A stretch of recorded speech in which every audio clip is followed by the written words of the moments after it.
வணக்கம், நான் உங்கள் கார்த்திக். இந்த வீடியோவில் பார்க்க போகிறது 2025ஆம் ஆண்டு புத்தாண்டு ராசி பலன்கள். முதலில் 2025இல் இருக்கப் போகின்ற முக்கிய கோள்களின் நிலைகளையும் அவற்றின் பெயர்ச்சிகளையும் பார்க்கலாம். வருட ஆரம்பத்தில் குரு பகவான் ரிஷப ராசியில் இருக்கிறார். மே 14, 2025 அன்று ரிஷப ராசியிலிருந்து மிதுன ராசிக்கு பெயர்ச்சியாகிறார். அக்டோபர் 18ஆம் தேதி குரு பகவான் அதிசாரம் பெற்று கடகராசிக்கு சென்று மீண்டும் டிசம்பர் 5ஆம் தேதி மிதுன ராசிக்கு வருகிறார். சனி பகவான் வருட ஆரம்பத்தில் கும்பராசியில் இருக்கிறார். மார்ச் 29, 2025 அன்று கும்பராசியிலிருந்து மீனராசிக்கு பெயர்ச்சியாகிறார். ராகு பகவான் வருட ஆரம்பத்தில் மீனராசியில் இருக்கிறார். மே 18, 2025 அன்று மீனராசியிலிருந்து கும்பராசிக்கு பெயர்ச்சியாகிறார். அதே போல கேது பகவான் வருட ஆரம்பத்தில் கன்னி ராசியில் இருக்கிறார். மே 18, 2025 அன்று கன்னி ராசியில் இருந்து சிம்ம ராசிக்கு பெயர்ச்சியாகிறார். மார்ச் முதல் மே மாதம் வரை சனி பகவானும் ராகு பகவானும் இணைவு பெறுகிறார்கள். பொதுவாக இது ஒரு நல்ல இணைவு இல்லை. கவனமாக இருக்க வேண்டிய காலமாகும். குருவின் மீதான மீனத்தில் இணைவதால் கெடுபலங்கள் குறைவாக இருக்கும். மற்ற கோள்கள் மாதந்தோறும் பெயர்ச்சியாவதால் அவற்றின் பலன்களை மாதராசி பலன்களில் பிறகு பார்க்கலாம். 2025ஆம் ஆண்டின் பெரிய கோள்களான குரு, சனி, ராகு மற்றும் கேதுவின் பெயர்ச்சியை அடிப்படையாக கொண்டு ஆண்டை 2 பாகமாக பிரித்துக் கொள்ளலாம். ஜனவரி முதல் ஏப்ரல் வரை முதல் பாகமாகவும், ஏப்ரல் முதல் டிசம்பர் வரை 2வது பாகமாகவும் பார்க்கலாம்.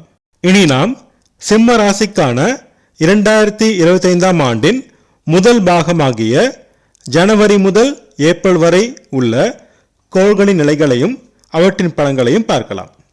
உங்கள் ராசிக்கு 5 மற்றும் 8ஆம் இடத்திற்கு அதிபதியான குரு பகவான் உங்கள் ராசிக்கு 10ஆம் இடமான தொழில் ஸ்தானமாகிய ரிஷபராசியில் இருக்கிறார். உங்கள் ராசிக்கு 6 மற்றும் 7ஆம் இடங்களின் அதிபதியான சனி பகவான் 7ஆம் இடமான களத்திர ஸ்தானத்தில் கண்டகசனியாக இருக்கிறார். ராகு பகவான் உங்கள் ராசிக்கு 8ஆம் இடமான மீனராசியில் இருக்கிறார். கேது பகவான் உங்கள் ராசிக்கு 2ஆம் இடமான குடும்பஸ்தானமாகிய கன்னி ராசியில் இருக்கிறார். 7ஆம் இடத்தில் சனியும் 8ஆம் இடத்தில் ராகுவும் இருப்பது நல்ல நிலை இல்லை. மேலும் சனியும் ராகுவும் மார்ச் முதல் மே வரை டிகிரி அடிப்படையில் நெருங்கி இருப்பதால் மிக கவனமுடன் செயல்பட வேண்டிய காலமாகும். ராசியை சனி பகவான் ராகுவுடன் இணைந்து சமசப்தமாக பார்ப்பதால் மனசோர்வு, சோம்பல், எரிச்சல், கோபம், பொறாமை போன்ற தீய குணங்கள் வரும். உடல் நலமும் மனநலமும் சிறப்பாக இருக்காது. உடற்பயிற்சி, யோகா, தியானம், தெய்வ வழிபாடு போன்றவற்றின் மூலம் நன்மை காண வேண்டிய மாதமாகும். தனம், குடும்பம், வாக்குஸ்தானமாகிய 2ஆம் இடத்தில் கேது பகவான் இருப்பதால் குடும்பத்தில் சிறு பிரச்சனைகள் வரும். வாக்குவாதம் தவிர்த்தால் பிரச்சனை பெரிதாகாது. குருவின் பார்வையும் இருப்பதால் எதுவும் எல்லை மீறாது. தனவரவு, பணப்புழக்கம் சுமாராக இருக்கும். சிக்கனம் கடைபிடிக்க வேண்டியது அவசியம். முயற்சிகளில் சிறு தடைகள் இருக்கும். மே மாதத்திற்கு மேல் தடைகள் விலகி நன்மைகள் கிடைக்கும். தைரியம், தன்னம்பிக்கை வளர்த்து கொள்ள வேண்டியது அவசியம். விடாமுயற்சி தேவை. தம்பி, தங்கை மூலம் மே மாதத்துக்கு பிறகு நன்மைகளை எதிர்பார்க்கலாம். 4ஆம் இடத்தை ராகுவோடு இணைந்த சனி பார்ப்பதால் தாயின் உடல்நலத்தில் சிறு பிரச்சனை வரும். மருத்துவ செலவுகள் வரும். குருவின் பார்வையும் இருப்பதால் பிரச்சனை பெரிதாகாது. கடன் வாங்கி வீடு, வாகனம் வாங்குவீர்கள். இருக்கும் வீட்டை விட பெரிய வீட்டிற்கு மாறி மகிழ்ச்சியடைவீர்கள். மனதிற்கு சுகமான சம்பவங்கள் நடைபெறும். விவசாயம், காணை வளர்ப்பு நல்ல லாபம் தரும். சிலருக்கு வாழ்க்கை துணை மூலம் நன்மையும் லாபமும் உண்டாகும். உறவினர் வழியில் சிறு மன வருத்தம் வந்து நீங்கும். குழந்தை வரம் வேண்டி காத்திருந்தோருக்கு மே மாதத்திற்கு மேல் கிடைக்கும். பிள்ளைகள் மூலம் மகிழ்ச்சி தரும் சம்பவங்கள் நடக்கும். அவர்களின் கல்வி, திருமணம் போன்றவற்றுக்கு சுபவிரயங்கள் ஏற்படும். பூர்வீக சொத்து பிரச்சனை தீர மே மாதம் வரை காத்திருக்க வேண்டும். திருமண முயற்சிகளில் சிறு தடைகள் இருக்கும். தொடர்ந்து முயற்சி செய்யுங்கள். மே மாதத்திற்கு மேல் நல்ல வரன் அமையும். கணவன் மனைவி இடையே கருத்து வேறுபாடு வரும். வாக்குவாதம் தவிர்த்தால் பிரிவை தவிர்க்கலாம். வியாபாரத்தில் தடைகளும் போட்டியும் அதிகரிக்கும், அலைச்சல் அதிகரிக்கும். பொறுமையாக விவேகமாக செயல்பட வேண்டிய காலமாகும். நண்பர்கள் பங்குதாரர்கள் மூலம் நன்மைகளை எதிர்பார்க்க முடியாது. வழக்குகளில் சாதகமான போக்கு இருக்காது. காலம் கடத்துங்கள். சிலருக்கு கடன் தொல்லை இருக்கும், ஆனால் குருவின் பார்வையால் சமாளிக்க முடியும். வேலை தேடுவோருக்கு தடைகளுக்கு பின் வேலை கிடைக்கும். வேலையில் இருப்போருக்கு எதிர்ப்புகள் அதிகமாக இருக்கும். கவனமாக இருக்க வேண்டிய காலமாகும். சாலையில் செல்லும் பொழுது மிக கவனம் தேவை. விதிகளை பின்பற்றவும். அதிக வேகம் வேண்டாம். சிறு அவமானங்களை சந்திக்க நேரிடும். உங்கள் தன்னம்பிக்கையை சோதித்து பார்க்கும் சவால்கள் இருக்கும். பொறுமையுடன் கடந்து செல்லுங்கள். வெளிநாடு வெளிமாநில வேலை தேடுவோருக்கு தடைகள் இருக்கும். மே மாதத்திற்கு மேல் தடைகள் விலகும். தந்தையின் உடல்நலத்தில் அக்கறை தேவை. மருத்துவ செலவுகள் வரும். தந்தை வழி உறவினர் வழியில் சிறு மனவருத்தம் தோன்றும். பொறுமை தேவை. ஆசிரியர்கள் உடன் விட்டு கொடுத்து செல்வது அவசியம். சொந்த தொழிலில் முன்னேற்றமான சூழல் நிலவும். அரசியல்வாதிகளும் அரசு அதிகாரிகளும் பதவியை தக்க வைத்துக் கொள்ள வேண்டும். சமுதாயத்தில் மதிப்பு மரியாதை அந்தஸ்தை காப்பாற்றிக் கொள்ள சிரமப்பட வேண்டியிருக்கும். தொழிலில் அலைச்சல் இருக்கும். லாபம் சுமாராக இருக்கும். அண்ணன் அக்காவுடன் சிறு மனவருத்தம் தோன்றி மறையும். நீண்ட நாள் முயற்சிகளில் தேக்கம் நிலவும். விரயங்கள் அதிகமாக இருக்கும். சுப விரயமாக மாற்றிக்கொள்ளுங்கள். கணவன் மனைவி தாம்பத்தியம் நல்ல நிலையில் இருக்கும். காதல் செய்வோருக்கு பெற்றோர் சம்மதம் கிடைக்கும்.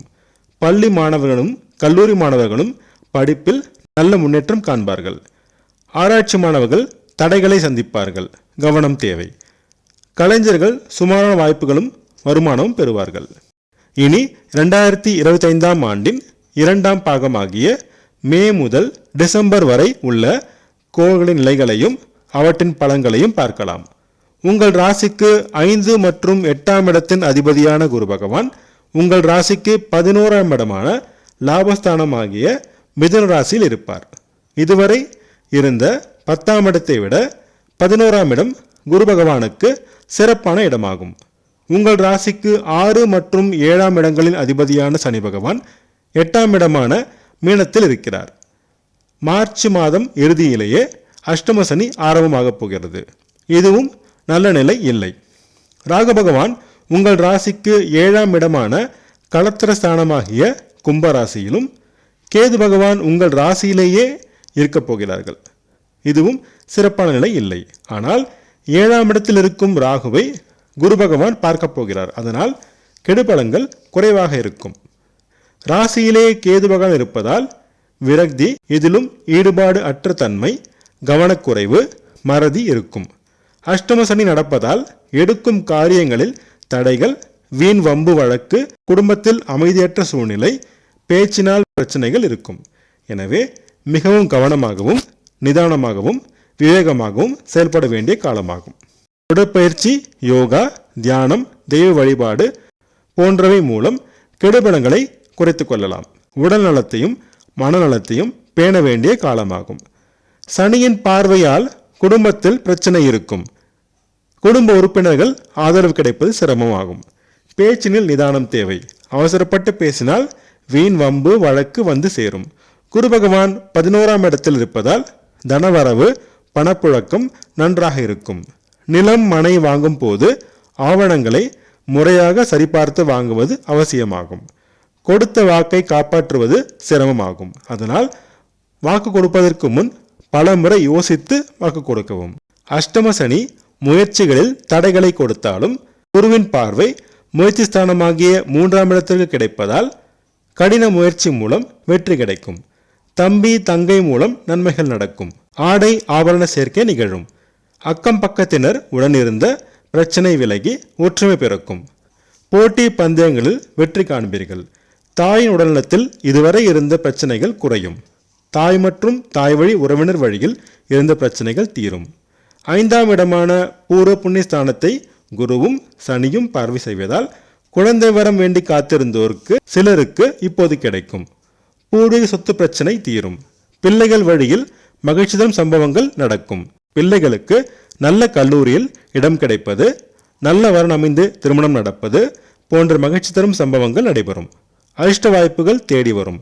சிலருக்கு திடீர் பணவரவு ஏற்படும். ஷேர் மார்க்கெட் ட்ரேடிங் சுமாராக லாபம் தரும். அஷ்டம சனி நடப்பதால் அகலக்கால் வைக்க வேண்டாம். வேலை தேடுவோருக்கு இழுபறி நீடிக்கும். வேலையில் இருப்போருக்கு நல்ல வேலை கிடைக்கும் வரை இருக்கும் வேலையை விட வேண்டாம். அவசரப்பட்டு வேலையை விட்டால் வேறு வேலை கிடைப்பது சிரமமாகும். எதிர்ப்புகள் விலகும். நோய்களின் தாக்கம் குறையும். திருமண முயற்சி கைகூடும். நல்ல வரன் அமையும். காதல் செய்வோருக்கு பெற்றோர் சம்மதம் கிடைத்து திருமணம் நடைபெறும். கணவன் மனைவி இடையே சிறு கருத்து வேறுபாடுகள் தோன்றும். விட்டு கொடுத்து சென்றால் பிரச்சனை பெரிதாகாது. வேற்று மத மொழி இன நண்பர்கள் மூலம் வியாபாரத்தில் முன்னேற்றம் கிடைக்கும். பங்குதாரர்கள் மூலம் நன்மைகள் நடக்கும். வியாபார விஷயமாக பயணங்களும் அதன் மூலம் நன்மைகளும் கிடைக்கும். அஷ்டம சனி நடப்பதால் சாலையில் செல்லும் பொழுது மிக கவனம் தேவை. அதிக வேகம் வேண்டாம். தொழிற்சாலை பணியாளர்கள் வேலையில் பாதுகாப்பு நடைமுறைகளை முறையாக பின்பற்ற வேண்டும். சிறு அவமானங்களை சந்திக்க நேரிடும். சனி பகவான் குருவின் வீட்டில் இருப்பதால் பெரிய கெடுபலங்கள் இருக்காது. கொடுத்த கடன்கள் வசூலாவதில் இழுபறி நீடிக்கும். தந்தையின் உடல்நலத்தில் இதுவரை இருந்த பிரச்சனைகள் குறையும். தந்தை வழி உறவினர் வழியில் இருந்த பிரச்சனைகள் தீரும். சொந்த தொழிலில் தடைகளும் சவால்களும் அதிகரிக்கும். தொழிலை இப்பொழுது விரிவாக்கம் செய்வது வேண்டாம். புதிய முயற்சிகள் புதிய முதலீடுகள் இப்போது செய்ய வேண்டாம். சமுதாயத்தில் மதிப்பு மரியாதை அந்தஸ்து சற்று குறையும். கவனம் தேவை. அரசியல்வாதிகள் இருக்கும் பதவியை காப்பாற்றிக் கொள்ள வேண்டும். 11ஆம் இடமாகிய லாபஸ்தானத்தில் குரு பகவான் இருப்பதால் லாபம் அதிகரிக்கும். வாழ்க்கை துணை மூலமும் பூர்வீக சொத்து மூலமும் லாபம் கிடைக்கும். அண்ணன் அக்கா மூலம் நன்மைகள் நடக்கும். நீண்ட நாள் ஆசைகள் நிறைவேறும். பிள்ளைகளின் கல்வி திருமணம் போன்ற சுபவிரயங்கள் ஏற்படும். கணவன் மனைவி தாம்பத்தியம் சுமாராக இருக்கும். பள்ளி மாணவர்கள் படிப்பில் சுமார நிலையில் இருப்பார்கள். முன்னேற்றம் காண கடின முயற்சி தேவை. கல்லூரி மாணவர்கள் சிறப்பான நிலையை அடைவார்கள். விரும்பிய கல்லூரியில் இடம் கிடைக்கும். கலைஞர்கள் முன்னேற்றம் காண்பார்கள். பட்டங்களும் விருதுகளும் கிடைக்கும். பெண்களுக்கு ஆடை ஆவண சேர்க்கை நிகழும். வங்கித்துறையினர் முன்னேற்றம் காண்பார்கள். அதிர்ஷ்டமான நிறங்கள் மஞ்சள் மற்றும் கிரே. அதிர்ஷ்டமான எண்கள் 3 மற்றும் 4. சனிக்கிழமை தோறும் சனி பகவானையும் வெள்ளிக்கிழமை தோறும் துர்க்கையம்மனையும் செவ்வாய்க்கிழமை தோறும் விநாயகர் பெருமானையும் வழிபட்டு வர தடைகள் நீங்கி அதிர்ஷ்ட வாய்ப்புகள் கிடைக்கும். நான் சொன்ன ராசி படங்கள் உங்களுக்கு பிடிச்சிருந்தா என்னோட சேனலை சப்ஸ்கிரைப் பண்ணுங்கள், ஷேர் பண்ணுங்கள், கமெண்ட் பண்ணுங்கள். உங்கள் ஜாதகத்துக்கு படங்கள் பார்க்க, ஜாதக பொருத்தம் பார்க்க ஸ்க்ரீனில் கொடுத்துருக்க இமெயில் ஐடியோ அல்லது ஃபோன் நம்பரையோ காண்டாக்ட் பண்ணுங்கள்.